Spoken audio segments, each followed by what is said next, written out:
السلام عليكم ورحمة الله وبركاته متابعينا الأعزاء، وفي محاضرة جديدة تتعلق بمهارات الاستيعاب في اللغة الإنجليزية. واليوم عندنا Chapter 3 القطعة الثالثة من منهاج Select Readings. تكلمنا عن Chapter الأول والثاني والقطعتين الأولى والثانية، واليوم القطعة الثالثة Culture Shock الصدمة الثقافية. Let's get started. Saying Tamara Blackmore experienced culture shock.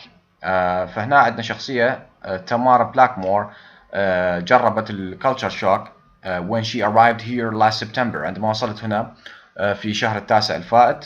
is an understatement، فيقول انه هو شيء قليل اهمية. it was more like culture trauma، فهنا مثل يعني irony، يقول هو ليس فقط انه culture shock، وانما هو عبارة عن اكثر من culture shock كتأثيره، يعني فيسمى culture trauma، اي عندما يسافر الطالب أو شخص معين إلى بلد آخر مختلف ثقافيا فسيواجه يعني اختلافات بثقافة مختلفة، فهذا ما يسمى بالculture shock. For this adventurous student who left Melbourne's Monash University، فيعتبرها أنه طالبة مغامرة التي تركت جامعة ميلبورن موناش في استراليا to spend her junior year، حتى تقضي السنة الثالثة من الكلية at Boston College، في كلية بوسطن في الولايات المتحدة الأمريكية، أي من استراليا إلى الولايات المتحدة الأمريكية. Blackmore 20 was joined at PC by 50 other exchange students.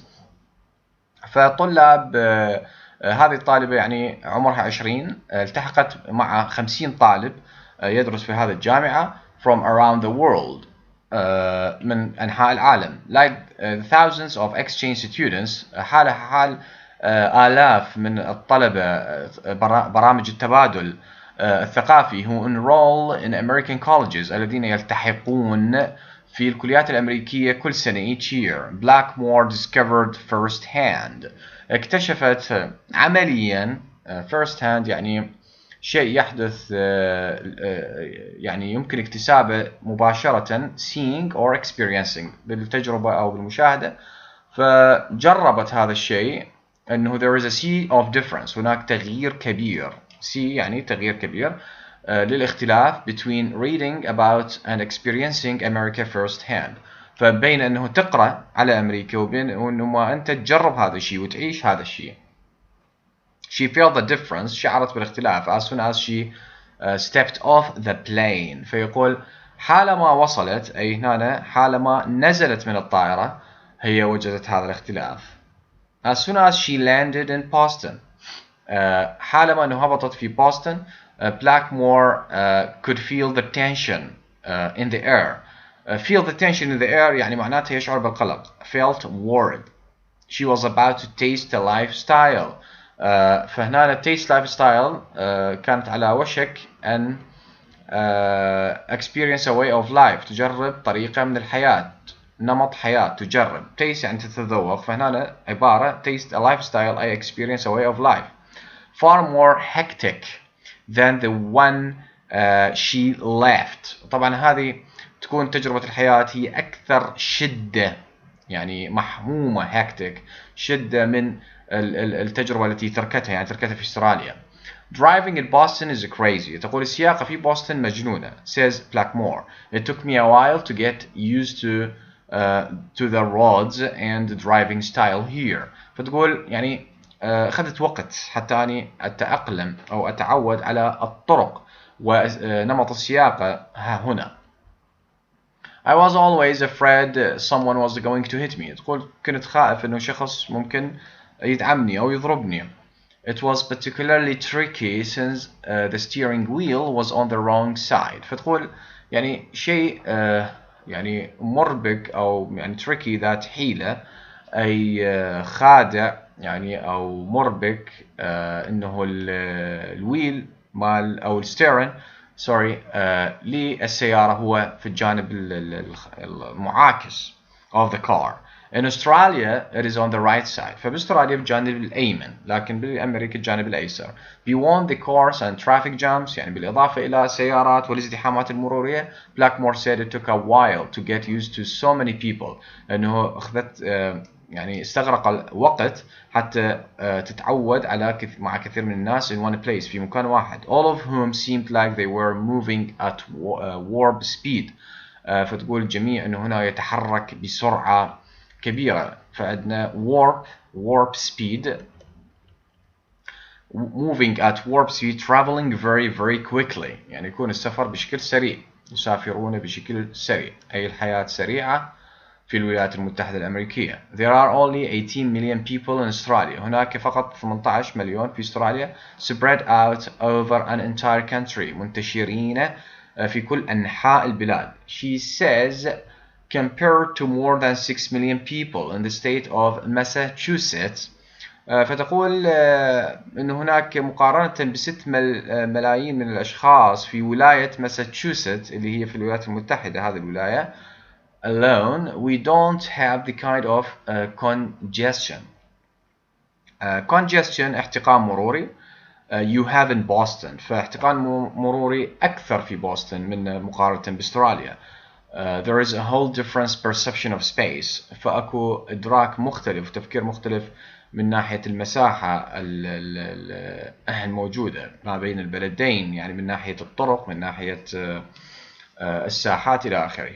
The pressing problem for Blackmore، يعني المشكلة الملحة والمشكلة الرئيسية لبلاكمور was making a quick adjustment، إنه هي تتأقلم بشكل سريع. adjustment يعني تأقلم to the American lifestyle، مع نمط الحياة الأمريكي that felt like it was run by a stopwatch. فتقول يعني نمط الحياة كأنما منظم بساعة توقف، أي يعني كل شيء محدد ومنظم بالوقت، أي الوقت إلى أهمية كبيرة في الولايات المتحدة.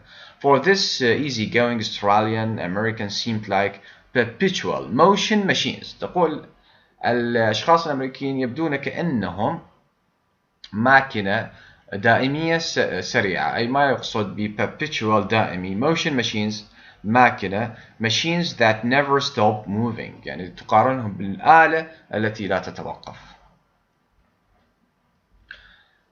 Americans are very time oriented، فهم موجهين يعني بالوقت، أي الوقت له أهمية كبيرة في الولايات المتحدة. Blackmore says، كما قال بلاكمور. فهذا يرجى يعني التركيز على هذه العبارات المهمة، expressions. Everything is done according to a schedule، فكل شيء في الولايات المتحدة منجز طبقا إلى جدول معين. They are always busy، دائما مشغولين. which made me feel guilty، يعني تقول about wanting to just sit around and occasionally watch television، وحتى يعني يشعرني بالذنب إنه أنا أريد فقط إنه أريد أجلس أو مثلا عادة ما أشاهد التلفاز. Australians on the other hand، الأستراليين من جانب آخر value their leisure time، يقدرون أوقات الراحة. leisure time يعني أوقات الراحة. The pace there is a lot slower، تقول يعني الحركة في أستراليا أبطأ because we don't feel the need to always be busy، لأنه لا نشعر بالحاجة أنه دائما نكون مشغولين. It's not that Australians are lazy، فتقول مو الأستراليين إنهم كسولين. It's just that they have different concept of how time should be spent، لكن لديهم different concept، مفهوم مختلف إنه كيف يتم تقضية يعني الوقت. Back home، هناك في أستراليا I used to spend a lot more time just talking to my friends. تقول أنا اعتدت على أقضي وقت spend a lot more time، كثير إنه أتحدث مع أصدقائي. It didn't take long for Blackmore to adjust to American rhythms. تقول إنه لم تأخذ وقت كبير لبلاكمور إنه تتأقلم مع إيقاع الأمريكي. ما يقصد بالإيقاع الأمريكي rhythms أي lifestyle. American to get to American lifestyle، إيقاع الأمريكي أي نمط الحياة الأمريكي. I felt the pressure، يعني حسيت إنه بالضغط to work harder، إنه أعمل بجد and do more because everyone was running around doing so much. لأنه أنا حسيت بالضغط أشتغل أكثر جهد أبذل، لأن كل الموجودين هم يعني running around doing so much، إنه عندهم أشغال كثيرة ينجزوها. She says when PC students weren't huddled over books. Blackmore found it odd that they were compulsively jogging, running, biking, or doing aerobics in order to be thin. فهنا عندنا مفهوم خاطئ شاهدته بلاكمور، إنه طلاب كلية بوسطن عندما لا يكونوا منغمسين في الكتب huddled over ما موجود هنا لكن هي معناتها يعني منغمس بشيء معين huddled over books.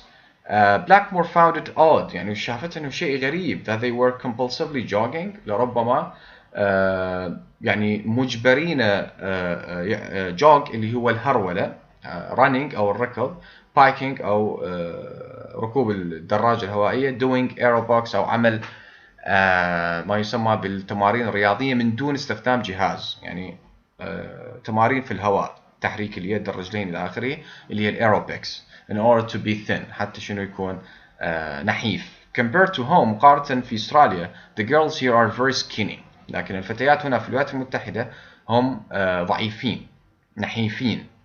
She says before I got here I heard a lot of stories about the pressure to be thin and that many young American women have eating disorders. تقول قبل ما وصلت هنا سمعت كثير من القصص على الضغط اللي كيف يشعر به يعني الناس حتى يكونون نحيفين and that many young American women have eating disorders وكثير من النساء الشابات الأمريكيات لديهن مشاكل في الأكل. I'll go out with a friend and just tuck into a good meal. تقول أنا سأذهب مع صديق tuck into a good meal. tuck into a good meal يعني enjoy a good meal يعني استمتع وهنا مصطلح أسترالي يستخدموه tuck into a good meal أي enjoy a good meal and have a good time وأقضي وقت جيد whereas an American girl would just pick at her food. في حين الفتاة الأمريكية ماذا ستفعل pick at her food أي بمعنى هنا مصطلح pick at her food أي eat only small amount of food on her plate فتأكل كمية قليلة من الطعام في صحنها. ف pick up pick at her food تأكل كمية قليلة من الطعام pick at her food. When it comes to drinking فهسه وصلنا للشرب. Blackmore says Australians have a lot more freedom هناك حرية أكبر في أستراليا. We are more casual about drinking at home نكون يعني عندنا شيء من الراحة أو الحرية في عملية الشرب في أستراليا. She says whereas there are many rules and regulations attached to when and where you can drink in the United States. لكن في الولايات المتحدة هناك أحكام قواعد تعليمات كثيرة متعلقة بمتى وأين يمكن الشرب في الولايات المتحدة. Not to mention وأيضا بالإضافة إلى أنه legal drinking age of 21 وطبعا السن القانوني للشرب هو للشخص يعني يكون عمره 21 compared with Australia's legal drinking age of 18 مقارنة بأستراليا السن القانوني للشرب هو 18 عاما. But it's a species laid back and friendly learning environment that sets it apart from her Melbourne college experience. لكن هو هذا كلية بوسطن اللي هي البيئة التعليم الودية أيضا فيها relaxation أيضا بعض الاسترخاء that sets it apart from her Melbourne college experience اللي تختلف من يجعلها مختلفة من كلية ملبورن. Generally speaking بشكل عام learning facilities are a lot better in Boston. فشلون نقول مؤسسات التعليم في أفضل في بوسطن. She says in Australia students and teachers for example يعني مثال إنه بأستراليا الطلاب والأساتذة have little contact outside لا يوجد هناك تواصل بيناتهم في خارج المؤسسة التعليمية أو خارج الصف الدراسي outside the classroom. It's a formal depersonalized relationship إنها علاقة غير شخصية وتكون رسمية. College is a place you go for a few hours every day. تقول إنها كلية تذهب إليها من مكان تذهب إليها لتقضي ساعات قليلة كل يوم and then go home ومن ثم تعود المنزل. Your social life حياتك الاجتماعية and school life وحياتك الدراسية are separate إنها منفصلة. هذا في أستراليا. It is just the opposite at BC وهنا عكسه وين يكون مختلف في كلية بوسطن according to Blackmore. BC students and faculty are like one big happy family. تقول الطلبة وأعضاء الهيئة التدريسية faculty and students هم كعائلة كبيرة سعيدة. She says there is a real sense of team spirit. هناك روح الفريق حقيقية. It's like we are all in this together. نقضي هذا الوقت معا. Going to school. نذهب إلى المدرسة أو إلى الكلية.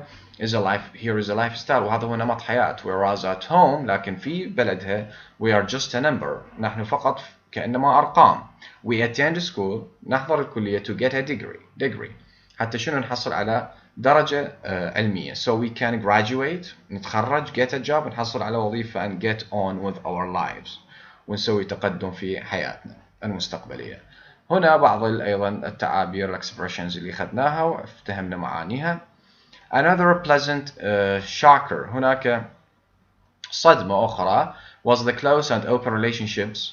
العلاقات المفتوحة والقريبة American students enjoy with their teachers اللي يتمتع بها الطلبة الأمريكان مع أساتذتهم. It's a sharp contrast. إنها تناقض حاد to Australia مع أستراليا where college students حيث يكون طلاب الكلية keep a discreet but respectful distance from their teachers اللي هم يجعلون ما يسمى بمسافة حقيقة مسافة بين الأستاذ والطالب لكن تكون مسافة ذات احترام.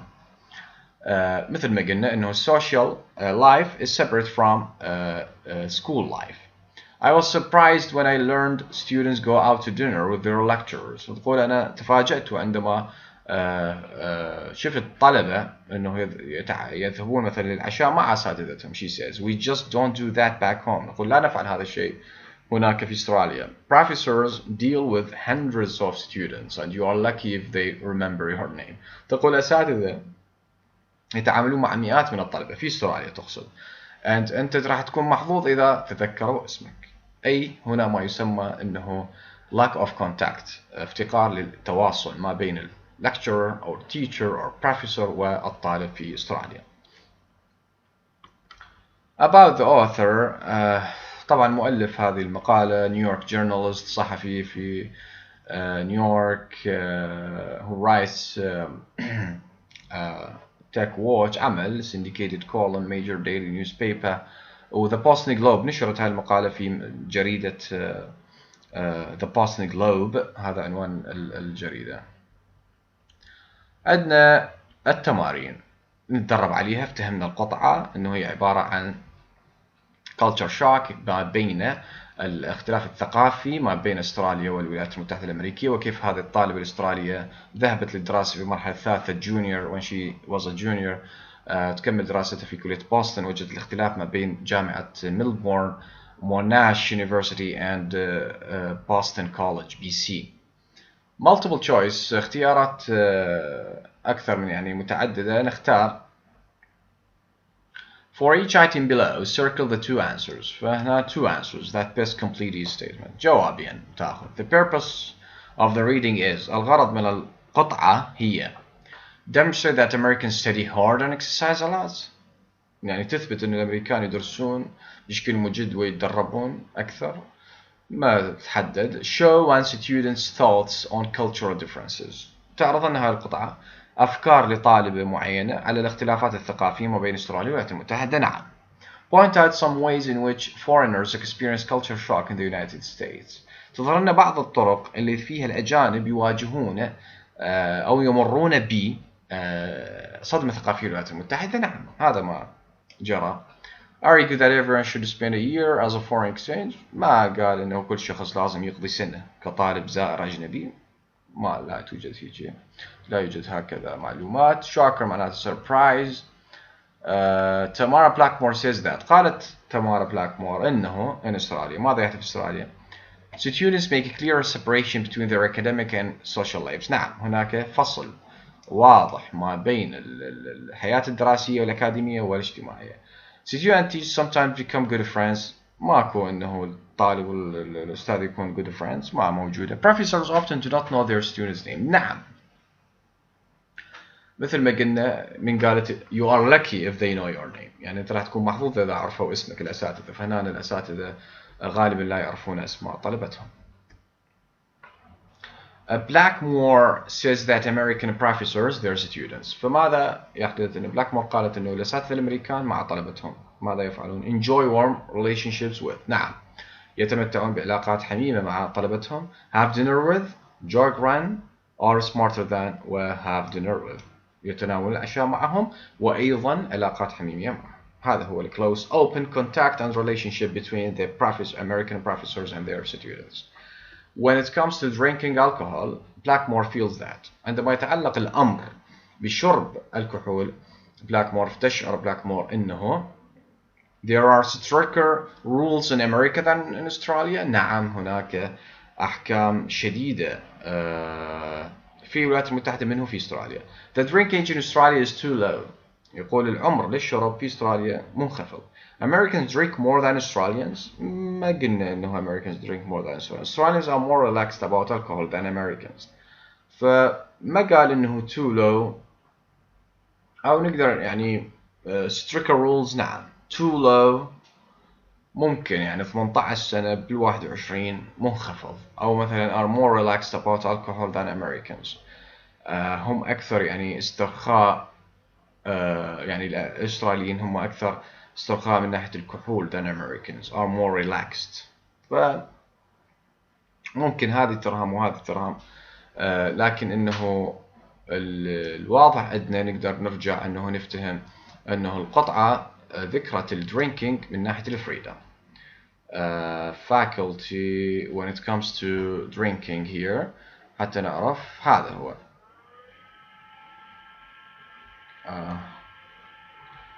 sorry laid back talking. حاول نجد paragraph يتعلق بال drinking.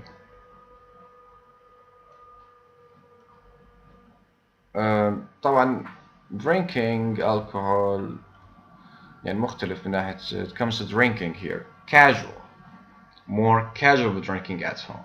فلما نقدر نعتبره too low 18 يعني على 21 فرق 3 سنوات، فهنا نقدر نعتبر من قال casual يعني relaxed أكثر أريحية في ناحية الشرب بين أستراليا والولايات المتحدة. لكن الولايات المتحدة هناك ماذا rules regulations، فأنا نقدر نختار more relaxed حتى نكون دقيقين في عملية الإجابة. نحاول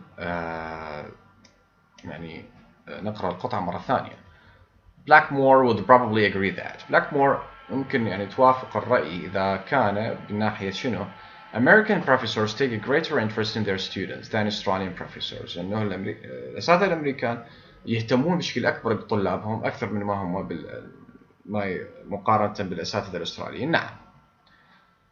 Americans are better driver than Australians. ما عندنا شيء. American women enjoy good food more than Australian women enjoy food more than American. ما قال Americans are better drivers than Australians. ما قال، بالعكس قال driving is crazy. يعني Australians are more relaxed than Americans. ف Australians are more relaxed than Americans. أيضا ما عندنا إنه Australians are more relaxed than Americans. نعم يعني ذكرنا هذا الشيء، لكن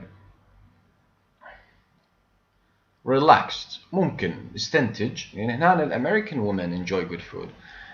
ما قال enjoy، هي pick at her food يعني يعني تأكل بكميات قليلة. أوكي، فبالعكس Australians are more relaxed American better drivers، فعندنا ناخذ هذه الإجابة. The overall tone of the reading إن يقول يعني نغمة هذه القطعة هي thoughtful عميقة التفكير. نعم، وinformative اللي هي شنو غزيرة بالمعلومات. humorous لا يوجد هناك حس فكاهي، لا يوجد هناك upsetting ما يزعج أو يضايق، لأنه informative and thoughtful. Consider the issues. Work with a partner to answer the questions below. Tell your partner about 3 differences Tamara sees between life in Australia and the United States.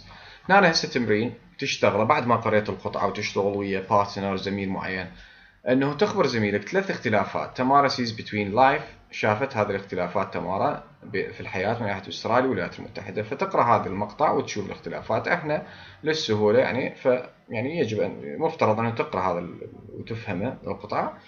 انه crazy من ناحية الدرايفر او driving is crazy، تقدر تقول يعني شلون نقول تهور أكثر من ناحية السياق، ازدحامات أكثر في الولايات المتحدة منه في أستراليا. طبعا مقارنة عدد السكان إلى آخره. congestion، وأيضا عندنا الاحتقان، يعني أيضا في الولايات المتحدة أكثر، الاحتقان المروري. steering wheel، أيضا steering wheel أيضا اختلاف، لأن عندنا بالولايات المتحدة هم يستخدمون ال right side، okay, is on the right side of the car in Australia. sorry, right side هو باستراليا والleft side هي بالولايات المتحدة. تمارا noticed many cultural differences between Australia and the United States. فعندنا تمارا لاحظت اختلافات ثقافية ما بين أستراليا والولايات المتحدة. فشنو هي الاختلاف الثقافي do you think were relatively easy for Tamara to get used to؟ شنو هي الاختلاف الثقافية تحس إنه تمارا تتأقلم أو تتعود عليها؟ which ones do you think were difficult؟ وشنو هي الشغلات اللي تكون صعبة عليها هواي؟ شرحنا وقرأنا حسب ما نتذكر انه من ناحيه الاساتذه والكلوز كونتاكت ما بين الطلبه ايضا تقدر she can she gets used to such a thing.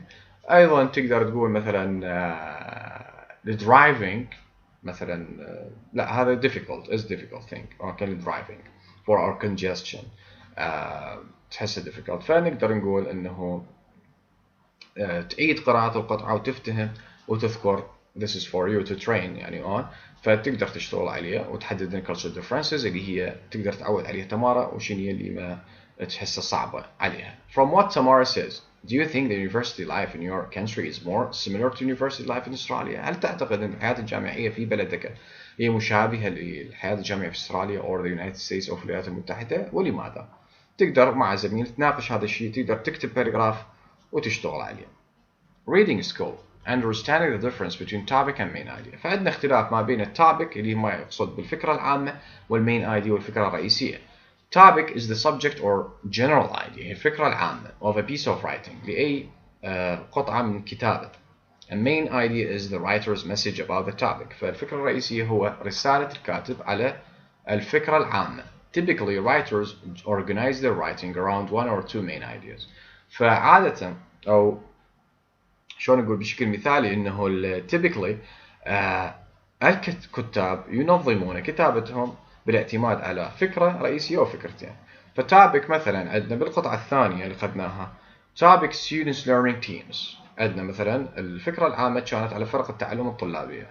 المين idea الفكرة الرئيسية هي message the writer's message forming a learning team can improve your academic performance، وأن تشكيل فرق تعلم ممكن أن يحسن الأداء الأكاديمي.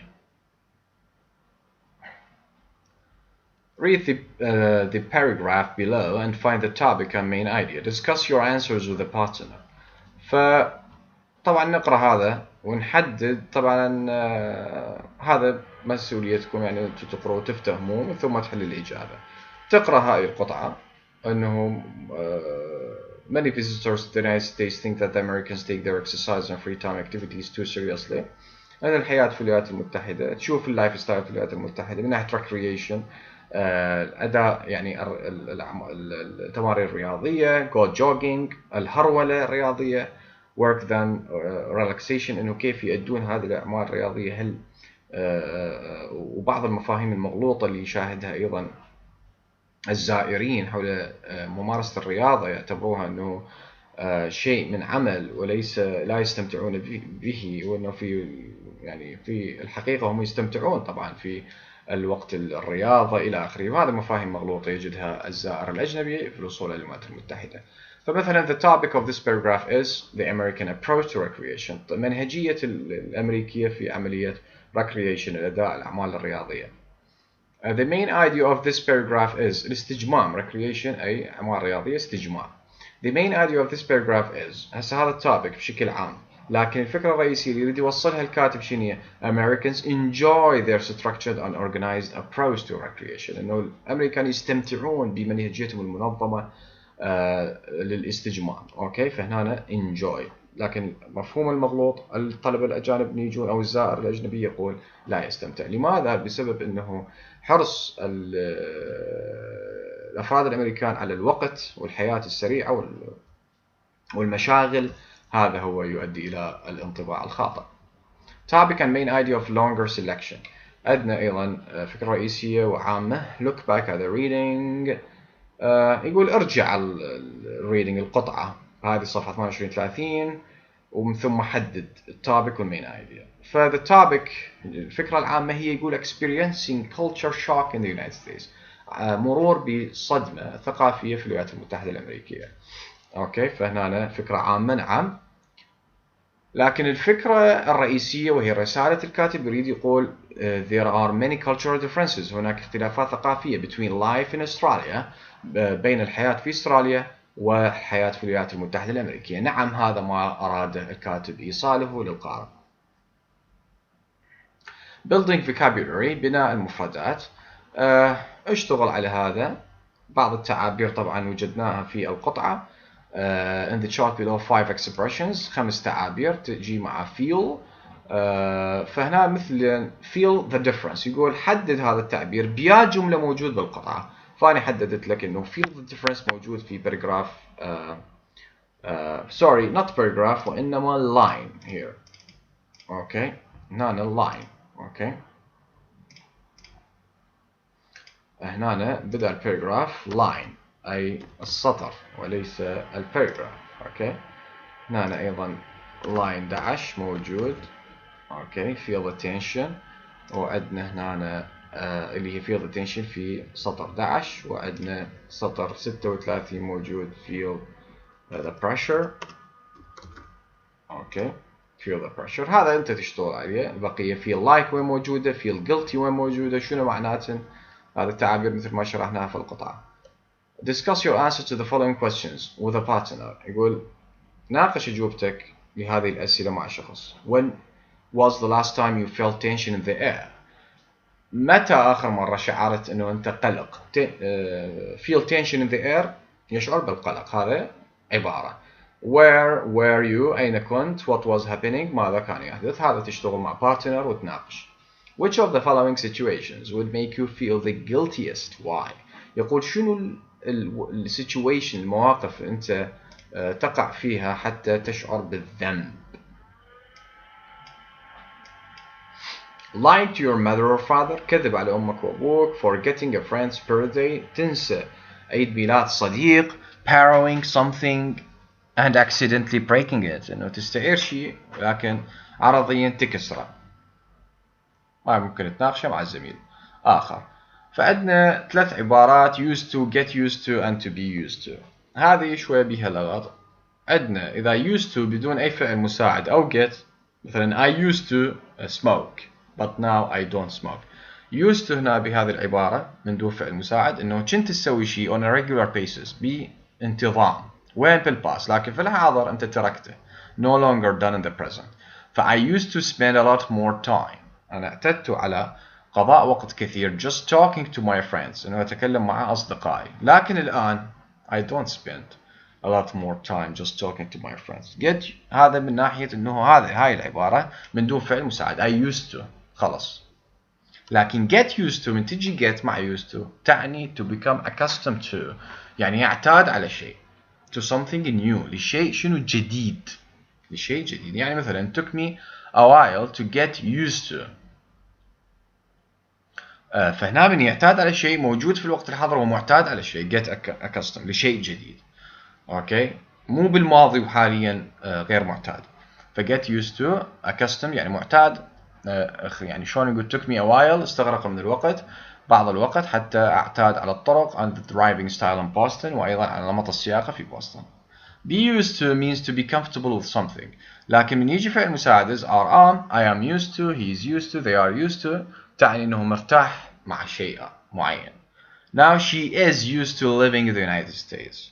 اوكي الآن هي مرتاحة بالعيش في الولايات المتحدة. هذا من يجي وياها فعل مساعد. هذه هي المعاني ممكن تشتغل عليها مرة ثانية وتعيدها وتراجعها اللي هي used to get used to be used to ومن ثم تشتغل على تمرين. عندنا true or false مستخدم لك ال get used to وال used to sorry يعني هن كلهن وشنو الاختلاف. أنا حاللك إياه مثل ما تلاحظ حاول تشتغل عليه تفتهم الاختلاف ما بين used to get used to be used to وتركت لك الآخر نقطة تحلها وتشتغل عليها، الرابعة والخامسة، وممكن تشوف النقطة الثالثة أيضا، يعني أني حالها، وهذا الجواب مالتها. sorry okay, it's a mistake here, just my bad. okay إنه she visited her on regular basis. هذا إنه ليش إذا خطأ false يعني أعطي السبب. اوكي هذا يعني مطي السبب هنا. she wasn't used to living here. هذا false، هاي true. وهنا عندنا false ووطينا السبب. Write down 3 things that you used to do, 3 things that are hard to get used to, and 3 things that you are used to doing on your own. Share. فهنا عندنا بهذه العبارات used to اللي ما بيه فعل مساعد ولا get، انه اعتدت على شيء وتركته. اذكر 3 اشياء. او get used to انه انت متأقلم مع الشيء، او انه هنا that hard to accustomed get used to، او من الصعب انت تتأقلم وياها 3 اشياء. او مثلا ان انت شغلات مرتاح بيها used to بفعل مساعد طبعا، مرتاح بيها comfortable. اذكر هذه الاشياء. discussion writing. عندنا ايضا اخر تمرين اللي هو discussion writing، مناقشه والكتابه. تكتب بعض الباراجرافات انه based on Tamara Blackmore's comments in the reading. خلال كلام مور بالمحادث بالقطعه. Would you rather study for a year in Australia or United States؟ هل أنت ترغب بالدراسة لسنة في أستراليا والولايات المتحدة؟ why ولماذا؟ هذا تكتب مثل الإساي 3 paragraphs 2 paragraphs تشتغل عليها وتشوف أخطائك مع زميل معين تقدر تشتغل. إما وهذا طبعا أسئلة البقية طبعا يسألك أسئلة واكتب 500 كلمة 300 كلمة اتدرب عليها، من المهم جدا. هذا السؤال الثاني. What advice would you give her? Imagine Tamara was coming to your country to study for a year. مثلا تخيل أن تمارا جت بلدك تريد تدرس، شنو النصيحة تقدم لها؟ Have you ever experienced culture shock؟ هل أنت مريت بتجربة الصدمة الثقافية؟ Think of a country where you would like to study or work for 6 months to a year. مثلا فكر ببلد أنه تدرس بيه أو تشتغل لمدة 6 أشهر أو سنة. سوي لستة من الكويستشنز، بعض الأسئلة you have about life in this country، على حياة هذا البلد and research the answer to these questions، وابحث عن الأجوبة في هذه الأسئلة حتى تتمكن من تسوي فد creative skills، مهارات إبداعية في الكتابة، يصير عندك قدرة على الكتابة. مثل ما قلت تقدر تكتب 3 paragraphs أو 4 paragraphs، وأنا أفضل إنه إذا تكتب essay يعني at least هو 5 paragraphs، 1 introduction، 3 عندنا البادي باراجراف، والأخير يكون conclusion هو الاستنتاج. أتمنى استفادت من هذا القطعة، وإن شاء الله نلتقيكم بوقت آخر نشرح قطعة أخرى وهو chapter 4. Thank you so much for listening.